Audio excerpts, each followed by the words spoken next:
Hi, I'm Teresa Wilbanks, family caregiver and owner of Sustainable Caregiving. We have been discussing how mindfulness, compassion, and boundaries are interconnected. Today, we will focus on compassion. A Buddhist definition of compassion is when love meets suffering and stays loving. Early on in caregiving, I encountered many who felt only gratitude for the opportunity to care for a family member.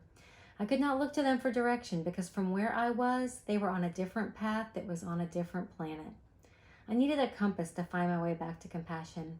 I remembered having it and watching it slip away as circumstances became more challenging. When I rediscovered compassion and primarily self-compassion, it was like putting on glasses with a new prescription. But instead of seeing things clearly again, I was feeling things clearly again. As kids, we ooze compassion. As caregivers, it can feel like our compassion has all oozed out. It leaves us feeling empty and angry and wondering who we've become. In the last video, I said that mindfulness helps us maintain and protect our boundaries. It is these boundaries that help protect our compassion reserves.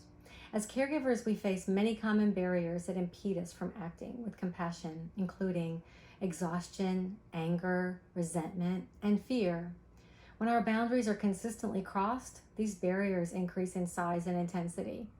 Our emotions are in turmoil and we're just holding on, trying to survive the storm.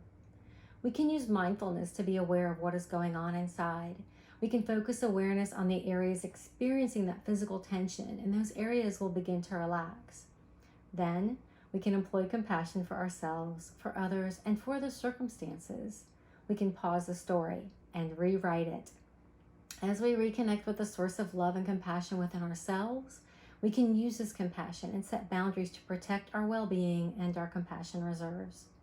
A favorite quote by Rumi, "Never give from the depths of your well, but from your overflow." In that moment, when the emotions are swirling, imagine giving yourself a big hug. You deserve it. This is hard. Ask yourself the question, what do I need in this moment? Take a few deep breaths and sit with that question. You might then ask, what do we need in this moment? These questions will lead us to compassion. If we can be compassionate with ourselves while feeling these powerful emotions, the barriers mentioned early dissipate. We can then accept our situation, our challenges, and our shortcomings. When we make a choice to move toward and into the uncomfortable space, it is compassion that grounds us, then propels us into action. Acting with compassion strengthens our compassion muscles because compassion is not only innate, but learnable and contagious.